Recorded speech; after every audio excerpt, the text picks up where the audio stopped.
কিছু কিছু মানুষকে দূর থেকে দেখলে মনে হয় তিনি অনেক রাগী, কিন্তু কাছাকাছি গেলে কিংবা মিশলে ঠিক উল্টো একটা ধারণা হয়। তেমন একজন মানুষই আজ আমাদের সঙ্গে রয়েছেন। সবাইকে আমন্ত্রণ জানাচ্ছি ঈদের বিশেষ আয়োজন খেলার তারায়। আপনাদের সঙ্গে আছে আমি মাকসুম আলম খান, এবং আজ আমার সঙ্গে যে অতিথি রয়েছেন তিনি ক্রিকেটার নুরুল হাসান সোহান। সোহান ভাই, আপনাকে আমন্ত্রণ জানাচ্ছি এবং ঈদ মোবারক। আসসালামু আলাইকুম, ঈদ মোবারক সবাইকে। কেউ কেউ মনে করে আপনি অনেক রাগী, আমরা যারা কাছ থেকে মিশেছি তাদের কাছে আপনি অনেক শান্ত স্বভাবের। আপনি আসলে কোনটা, রাগী নাকি শান্ত স্বভাবের? না, আমার কাছে মনে হয়, দেখেন সত্যি কথা, টু বি অনেস্ট বলতে আমি অনেক আড্ডাবাজ, সো অনেক বেশি ফ্রেন্ডলি এবং মানুষের সাথে মিশতে অনেক পছন্দ করি। ঈদের সময় আসলেই আসলে আড্ডার বিষয়টা চলে আসে, অনেক খাওয়া দাওয়া, অনেক শপিং, সেটা তো হয়ই, পাশাপাশি যেহেতু সবাই নিজের প্রফেশনের বাইরেও একটা আড্ডার টাইম পায়। আপনার আসলে আড্ডাটা কেমন হয়? খুলনায় আমার হোম টাউন, সো ঈদ ছাড়া খুব বেশি একটা যাওয়া হয় না। তো ঈদের সময় যখন যাওয়া হয় আসলে স্কুল কলেজ, ছোটোবেলার অনেক বন্ধু বান্ধব আছে, কাজিনরা আছে, সবাই মিলে আসলে খুব বেশি আড্ডাটা উপভোগ করা হয়। ছোটোবেলার যে মোমেন্টগুলো রয়েছে এগুলো অনেক বেশি ওই সময় মিস করি, বা এই কারণে আসলে অনেকের সাথে দেখা হয় যেটা হয়তো লাস্ট 7-8 ইয়ার্সেও অনেকের সাথে দেখা হয় না, এমন অনেক মানুষের সাথে দেখা হয়।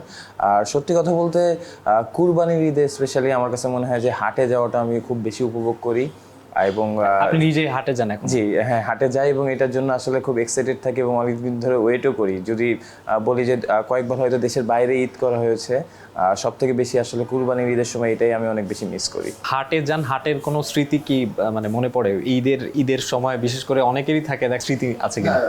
টু বি অনেস্ট বলতে আসলে আমি সবসময় চাই এরকম একটা গরু কিনতে, অনেক মানে চঞ্চল টাইপের হবে, যাতে সবাই একটু অনেক প্যারা দেয়।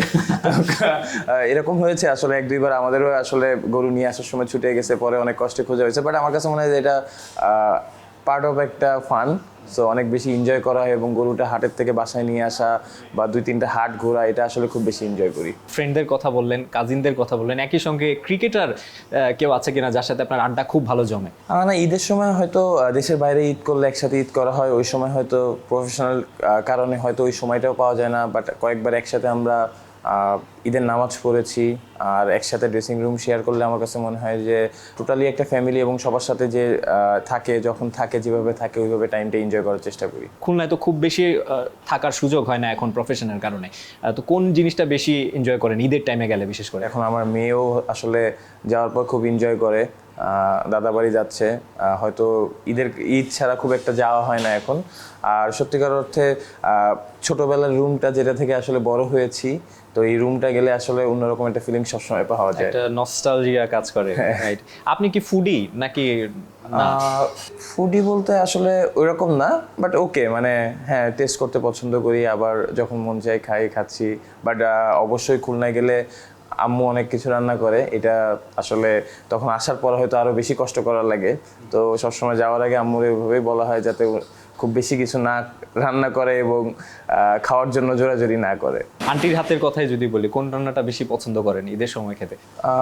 বিফ, আর আম্মু একটা জর্দা সিমাই রান্না করে, সো ওইটাই আসলে বেশি টেস্ট করা হয়। আর আপনার সহধর্মিনী রান্না বান্না কেমন করেন, এবং আপনি তার কোন হাতের কোন রান্নাটা খেতে পছন্দ করেন? না, সেও অনেক ভালো রান্না করে। বিফটাই আসলে আমি অনেক পছন্দ করি, এই কারণে বিফটাই বাসায় বেশি রান্না করা হয়। খুলনাতে তো মানে খুব বিখ্যাত একটা খাবার আছে আসলে, চুই ঝাল দিয়ে রান্না। আপনি কি বেশি ঝাল পছন্দ করেন, বা চুই ঝালের মাংসটা খান কিনা? না, চুই ঝালের মাংসটা অনেক ট্রাই করা হতো, বাট এখনো আসলে লাইক অনেক করি, বাট হয়তো অনেক বেশি ফ্যাটের কারণে আসলে টেস্ট করা হয় না। বাট আসলে অনেক মজা এটা, যেভাবে রান্না করা হয়। স্পেশালি আমার কাছে মনে হয় যে খুলনা যারাই যায় সবাই হয়তো টেস্ট করে এটা। এখনকার আসলে সময়টা কেমন, বিশেষ করে আপনার যখন সন্তান হয়ে গেল, এখন আসলে আপনাদের মধ্যে এই কেমিস্ট্রিটা কেমন? না, বিয়ের পর আসলে দেখেন অনেক বেশি রেসপন্সিবিলিটি থাকে, আর টু বি অনেস্ট হয়তো প্রফেশনালিজম কারণে হয়তো সবসময় সময়টা দেওয়া হয় না। সো হচ্ছে আপনার আলহামদুলিল্লাহ সব ভালোই যাচ্ছে। বাট আমার কাছে মনে হয় যে যেহেতু ক্রিকেটের সাথে অনেকদিন ধরে জড়িত, ক্রিকেটটাই আসলে ধ্যান জ্ঞান, সো ম্যাক্সিমাম টাইমটা ওখানেই দেওয়া হয়। অ্যাট দ্য সেম টাইম ফ্যামিলির যে রেসপন্সিবিলিটিগুলো থাকে এগুলো আসলে ফুলফিল করার চেষ্টা করি। আচ্ছা, ক্রিকেট যেহেতু খেলেন, প্রফেশনাল ক্রিকেটার, দেশের বাইরে অনেক সময় কাটাতে হয়, হয়তোবা আপনাকে সঙ্গে চায়, ওই টাইমটা বুঝে নাই কিনা যে না এই টাইমটা থাকতে পারছে না, কারণটা এটা, নাকি মান অভিমানের জায়গাটা থাকে? খেলা ছাড়া বাসায় থাকলে আমি আরো লাইক অনেক বেশি সাফোকেটেড হয়ে যাই। তো আমার জন্য সবসময় খেলার মাঠটা অনেক প্রিয় জায়গা এবং আমার কাছে মনে হয় যে ফ্যামিলি থেকে সবসময় এই সাপোর্টটা পাই। খেলা ছাড়া থাকলে সাফোকেটেড ফিল করেন, তা ওই টাইমটাতে, এই যে বন্ধের টাইমটাতে, তখন আসলে বাসার মধ্যে কেমন পরিবেশটা থাকে? মানে এমন হয় কি যে কখনো আপনার মানে ভাবির সঙ্গে দেখা যাচ্ছে কোনো বিষয়ে ঝগড়া লেগে গেছে মানে বিনা কারণে, এরকম হয় কি না? ঝগড়া তো আসলে সব ফ্যামিলিতে লাগবে, এটা স্বাভাবিক, কারণ wife are always right. So সেক্ষেত্রে আমার কাছে মনে হয় ছোটোখাটো মোমেন্ট তো থাকেই, বাট আমার কাছে মনে হয় যেটা বললাম যে এখন বাচ্চা হওয়ার পর আরও রেসপন্সিবিলিটি অনেক বেশি, তো সব দিক থেকে মিলিয়ে আসলে চেষ্টা করি যে নিজের জায়গা থেকে 100% দেওয়ার। ওয়াইফস আর অলওয়েজ রাইট, এইটা কি হচ্ছে বিবাহিত পুরুষের সুখী জীবনের জন্য সবচেয়ে বড় এটা সূত্র? আমার কাছে মনে হয় যে মানবে না এটা, সে মিথ্যা বলতেছে। এটা সবসময় আমার কাছে মনে হয় যে ওয়াইফ আর অলওয়েজ রাইট। তাহলে আপনি আগে সরি বলেন, তাই তো? হ্যাঁ, আসলে ইভেনচুয়ালি এরকম হলে জিনিসটা অনেক কিছুই হয়, এটা আমার কাছে মনে হয় পার্ট অফ লাইফ।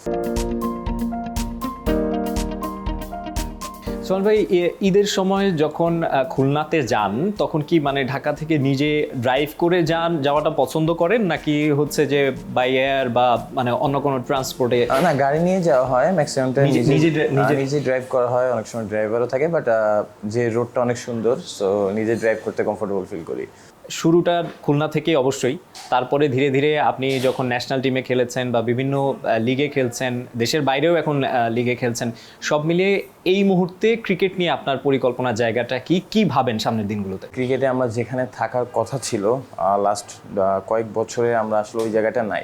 2015-16-তে ডেবু হওয়ার পর থেকে বাংলাদেশ টিমের যে গ্রোথটা ছিল, একটা সময় পর এসে আমরা হয়তো এই জায়গায় আরও অনেক উপরে থাকতে পারতাম। আপনি ব্যক্তিগতভাবে মানে কি চিন্তা করেন সামনের দিনগুলোতে? আমার যদি অপরচুনিটি আসে, আমি চাবো অবশ্যই টিম আমার কাছ থেকে যেটা চাচ্ছে সেই কন্ট্রিবিউটটা টিমের জন্য করা।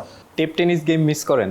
ছুটির সময় তো রাস্তাঘাটে সবখানে মানে ছেলেরা। খুব বেশি একটা আসলে খেলা হতো না ছোটবেলায়, বাট ইভেনচুয়ালি বাসার পাশে যখন খুলনায় যাওয়া হয় বা কেউ খেলতেছে, অবভিয়াসলি খেলতে অনেক মন চায়, এবং বাচ্চারা যখন খেলে ওইটাও আসলে বাসার পাশে থাকলে চেষ্টা করি জয়েন করার। ক্রিকেটে একটু আসি। বাংলাদেশের ক্রিকেটে কি সবসময় মাঠের চেয়ে মাঠের বাইরের বিষয়গুলো নিয়ে সবাই বেশি অস্থিরতার মধ্যে থাকে কিনা? না, অবভিয়াসলি আপনি দেখবেন যে একটা কালচার তো আমাদের রয়েছে, আমরা মাঠে যারা পারফর্ম করবে তাদের সাথে অ্যাট দ্য সেম টাইম বাইরের কালচারটাও অনেক ইম্পর্টেন্ট। সো আপনি শুধু ন্যাশনাল টিম কেন্দ্রিক যদি চিন্তা করেন সেটাও হবে না। ন্যাশনাল টিম কিন্তু একটা প্রসেস, লং টার্ম প্রসেস। আপনার third division, second division, first division থেকে শুরু করে এজ লেভেল 13, 15, 17 থেকে সব কিছু একটা প্রসেসের ভিতরে থাকবে। তো আপনি যখন ইন্ডিয়া, অস্ট্রেলিয়া বা ইংল্যান্ডের সাথে কম্পিট করতে যাবেন, তাদের স্ট্রাকচারের সাথে আমার কাছে মনে হয় যে ডিফারেন্সটা অনেক বেশি। সো আপনার এই জায়গাগুলো কাজ করা অনেক ইম্পর্টেন্ট আছে, এবং আপনি চাইলেই একদিনে সব কিছু চেঞ্জ করতে পারবেন, এটা লং টার্ম একটা প্রসেসের ভিতরে। তো এই জায়গাগুলো অনেক ইমপ্রুভ করার জায়গা আছে, এবং আসলে তাদেরই চিন্তাটা, আমরা ধরুন যেহেতু প্লেয়ার খেলতেছি, আমার কাছে মনে হয় যারা এইসব ম্যানেজমেন্টে আছে তারা হয়তো আরও ভালো বুঝবে, এবং তাদের ওই প্যাশনটা থাকা উচিত ক্রিকেটের প্রতি, তাহলেই হয়তো ক্রিকেট আগাবে আমার কাছে মনে হয়। আপনি বাংলাদেশ টি-20 টিমকে নেতৃত্ব দিয়েছেন, লিটন দাস টি-20 টিমের ক্যাপ্টেন হয়েছেন, এবং তিনি তার প্রথম সিরিজ থেকেই একটু চ্যালেঞ্জের মুখে পড়ে গিয়েছেন। তার জন্য কোনো সাজেশন থাকবে কিনা বা ওয়েল উইশ করতে চান কিনা তাকে? একটু ধৈর্য আমাদের সব জায়গায় কম, সো আমার কাছে মনে হয় যে এই পেশেন্সটা থাকা অনেক ইম্পর্টেন্ট। আর অবভিয়াসলি লিটন আমার কাছে মনে হয় যে অনেক চ্যালেঞ্জিং একটা প্লেয়ার, তো অবভিয়াসলি একটা টাফ টাইম যাচ্ছে, এই চ্যালেঞ্জ সে খুব ভালো মতো সামলাই নিতে পারবে। টি-20 ক্রিকেটে আরেকটা জিনিস বলা হয়, সেটা হচ্ছে বাংলাদেশের নাকি সামর্থ্যের জায়গা 160-70 এর বেশি না, 150-60-70। আপনিও কি এটা বিলিভ করেন কিনা? এক। আর নাম্বার 2, যদি প্রতি ম্যাচে যে কোনো অপোনেন্টকে আমরা 200 বা 200+ টার্গেট দিতে চাই বা অ্যাবিলিটিটা ওইখানে নিয়ে যেতে চাই, আপনার দৃষ্টিতে আসলে কি ওই জায়গাটায় পৌঁছাতে গেলে বাংলাদেশের আসলে কি করণীয় বাংলাদেশি ব্যাটসম্যানদের? চাইলেই 200 করবো, 200 করার আমার তো অভ্যাস থাকতে হবে। আমি কোথায় করতেছি 200, সেটা তো আমার রেগুলার অভ্যাস থাকতে হবে। আপনি আইপিএলের ম্যাক্সিমাম ম্যাচ দেখেন, পিএসএলের ম্যাক্সিমাম ম্যাচ দেখেন, ম্যাক্সিমাম ম্যাচই আপনার 200+ হচ্ছে। তো অ্যাট দ্য সেম টাইম ব্যাটসম্যানরাও শর্টস খেলার অনেক বেশি কনফিডেন্স পাচ্ছে। অ্যাট দ্য সেম টাইম বলাররাও আপনার ডেট ওভারে কীভাবে বল করতে হবে, কীভাবে 200 রান আপনার আটকাতে হবে, সেই জিনিসটা নিয়েও কিন্তু তারা প্ল্যান করতে পারতেছে। মিরপুরে হয়তো কয়েক সময় এরকম রান হয়, বড় হাই স্কোরিং। চিটাগাং উইকেট ভালো, সিলেটের উইকেট ভালো, বাট একটানা খেলা হলে হয়তো 2-3 ম্যাচ পরে আবার লো স্কোরিং ম্যাচ শুরু হচ্ছে। বাট আপনার, আমার কাছে মনে হয় চিটাগাং, সিলেট যে উইকেটগুলো থাকে, এই উইকেটগুলো আরও যত বেশি থাকতে পারবে। এবার আমার কাছে মনে হয় সিলেটে অনেকগুলো হাই স্কোরিং ম্যাচ হয়েছে। তো টি-20 যদি আপনি স্পেশালি চিন্তা করেন, এটা কিন্তু রানেরই খেলা। সো আমার কাছে মনে হয় যে এই টাইপের উইকেটে থাকলে Modern cricket-ই batsman-রা- আসলে run-এর হ্যাঁ জন্য। ব্যাটসম্যানরা আপনার শর্টস খেলার কনফিডেন্ট গুলো পাবে। আমাদের তখন দেখা যাবে যে ইন্টারন্যাশনাল লেভেলেও আমরা ওই শর্টস গুলো অ্যাপ্লাই করতে পারতেছি। এই যে উইকেট নিয়ে আপনাদের আক্ষেপের জায়গা কিংবা কিউরেটরদের নিয়েও আপনারা কি আসলে বোর্ডের সঙ্গে সরাসরি কথা বলেছেন কিনা কখনো? না, এটা আক্ষেপের জায়গা বলবো না বা কিউরেটার। আমার কাছে মনে হচ্ছে মাঠে যারা কাজ করে তারা কিন্তু তাদের সেরাটা দেওয়ার চেষ্টা করে। ওভারঅল সবকিছু তাদের দোষ ধরে হবে না, রিসোর্সগুলোর আমাদের কিছু ঘাটতি রয়েছে। আমার কাছে মনে হয় এই জিনিসগুলো নিয়ে আরো বেশি চিন্তা করা উচিত। আমার একটা র্যাপিড ফায়ার রাউন্ড আছে, আপনার কাছে আমি 10-12টা কোয়েশ্চেন করব, সেগুলোর খুব কুইক আনসার আমি চাই আপনার কাছে। প্রথম কোয়েশ্চেনটা আমার হচ্ছে, আপনার দৃষ্টিতে সর্বকালের সেরা বাংলাদেশি ক্রিকেটার কে? অপশন দিতে পারি আমি। সাকিব আল হাসান। সাকিব আল হাসান সর্বকালের সেরা ক্রিকেটার যদি ওভারঅল পৃথিবীর কথা চিন্তা করেন? আমি আসলে ধোনিকে অনেক বেশি পছন্দ করি, সো আমার কাছে মনে হয় যে উইকেট কিপার, ব্যাটসম্যান এবং ধোনি। ক্যাপ্টেন। হ্যাঁ, সর্বকালের সেরা footballer? Messi. Lionel Messi. Argentina যেহেতু ওয়ার্ল্ড কাপ জিতছে, অবভিয়াসলি আমার কাছে মনে হয় যে টিম পারফরমেন্স অনুযায়ী অনেক বেশি এগিয়ে থাকবে Messi. But at the same time আমি রোনাল্ডোকে অনেক বেশি লাইক করি। গোলকিপার নাকি উইকেট কিপার, কার আসলে মানে কষ্ট বা চ্যালেঞ্জের জায়গাটা বেশি? দুইজনেরই আমার কাছে মানে প্রতিটা প্রফেশনে চ্যালেঞ্জ থাকে, ইভেনচুয়ালি প্রতিটা স্পোর্টসেই। উইকেটের পেছন থেকে স্লেজিং করে ব্যাটারকে চাপে ফেলে দেওয়া নাকি অপোনেন্টের স্লেজিং সামলে নিয়ে ব্যাটিং করা? ব্যাটিং করার সময় হয়তো নিজের মোমেন্টামটা বা নিজের কুলনেসটা ধরে রেখে নিজের কাজটা করে যাওয়া অনেক বেশি ইম্পর্টেন্ট। অপোনেন্টকে স্লেজিং করেছেন কখনো? এখন ওইভাবে করা হয় না। লাস্ট বলে ছক্কা মেরে ম্যাচ জেতা নাকি অপোনেন্টকে লাস্ট বলে রান আউট করে 1 রানে জেতা, কোনটা প্রেফার করবেন? আমি ম্যাচ জেতাটাই প্রেফার করবো এনি হাও। ক্যাপ্টেন হিসেবে আপনার সেরা সাফল্য কোনটা মনে হয়? GSL trophy. সিনেমায় যদি অভিনয়ের অফার আসে তাহলে কি ধরনের রোল করতে পছন্দ করবেন? না, আসলে এভাবে চিন্তা করি না, এটা ডিপেন্ড করবে আসলে সিচুয়েশনের উপরে। রাজনীতিতে যোগ দিতে চান কিনা? খেলা অবস্থায় কোনো প্লেয়ারই রাজনীতিতে জড়িত হওয়া উচিত না। বিসিবি সভাপতি হতে চান? না, এরকম কোনো ইচ্ছা নেই। সুপার পাওয়ার থাকলে বাংলাদেশের ক্রিকেট এবং বাংলাদেশের চেঞ্জ করতে চাইবেন? অনেকদিন ধরে আমরা ক্রিকেট খেলতেছি, আইসিসির কোনো ইভেন্টে আমরা হয়তো ফাইনাল খেলবো, এটা আমার কাছে অনেক বড় একটা পাওয়া।